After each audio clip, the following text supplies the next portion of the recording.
Jur-E's manifesto covers a huge range of topics. Looking for details that don't add up will be like trying to find a needle in a haystack. I'll divide the reports into 2 piles. You take one, I'll take the other. When we're finished, we'll put our heads together. Officially, the assessment is already over, and I'll be expected to announce the results before long.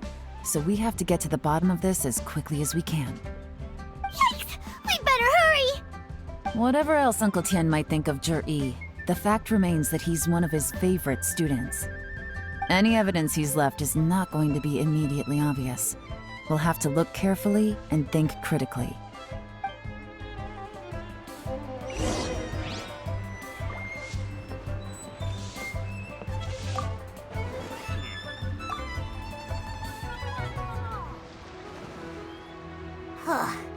Even though Yelan took half, this is still a lot to get through.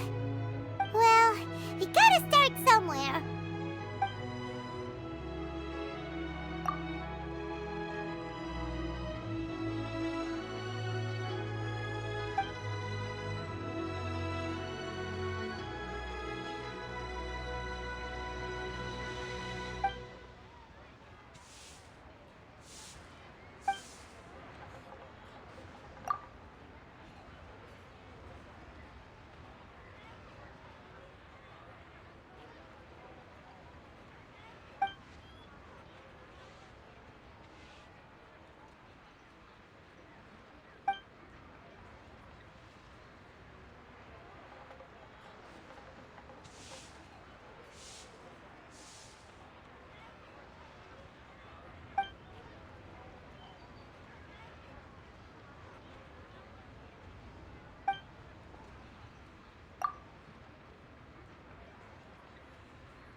Oh, this reading is giving Paimon a headache.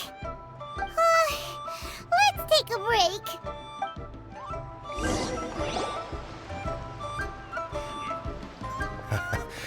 Looks like I'm the first one back, as usual. Oh, hey! It's one of Yelan's little helpers, Shanghua!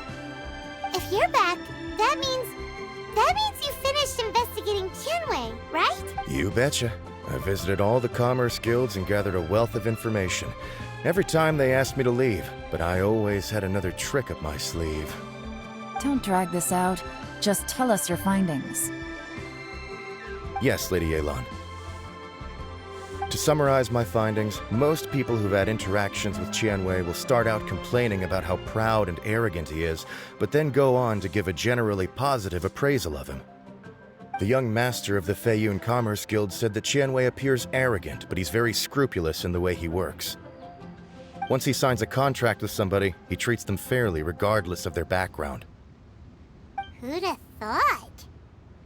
Is it possible that his reputation is fake? Is there any way you can check the accounts of the businesses under his name? In theory, that should be very difficult, but here's the thing. I asked around and found out that almost all of Tianwei's accounts are open to the public. Where he buys from and sells to should be confidential business information, but he doesn't seem interested in protecting it at all. Tianwei often sees business opportunities that others don't, but once he's made enough mora off of it, it's like he gets sick of it and releases all of his trade secrets.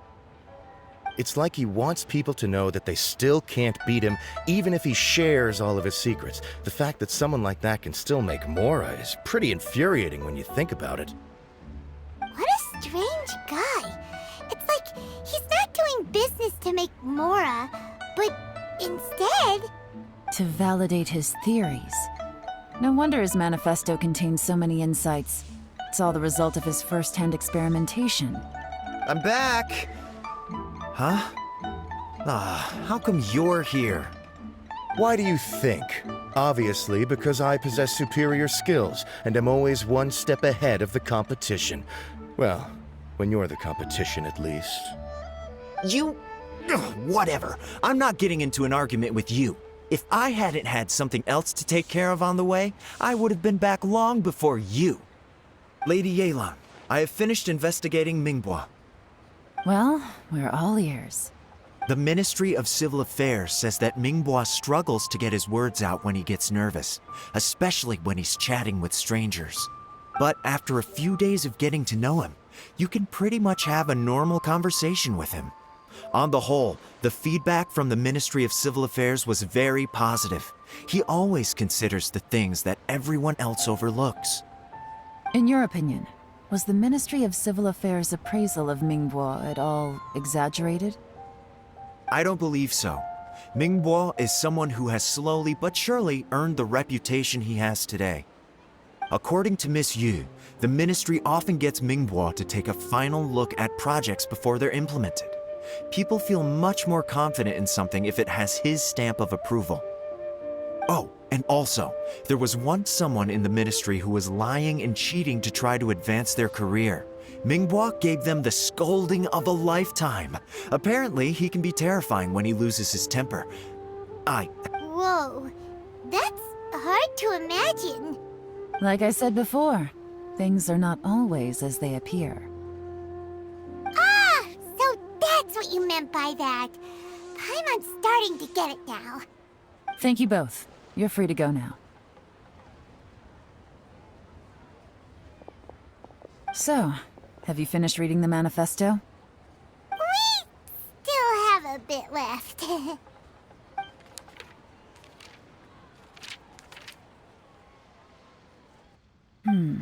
I can't see any immediate problems looking at the individual entries. The only one that strikes me as a little unusual is the Cheungshu Pool redevelopment plan. Cheungshu Pool has always been home to many secrets. Plus, Ajdaha once wrought havoc there, so there are even more secrets buried deep underground. At some point, a rumor began to go around that there is great treasure buried beneath Cheungshu Pool. A long time ago, with the approval of the Qixing, a mining team conducted an exploratory excavation there. So, did they find any treasure? None. The ruin was completely impenetrable. The only way they could have gotten through the solid rock would have been by blowing it open with a special kind of explosive.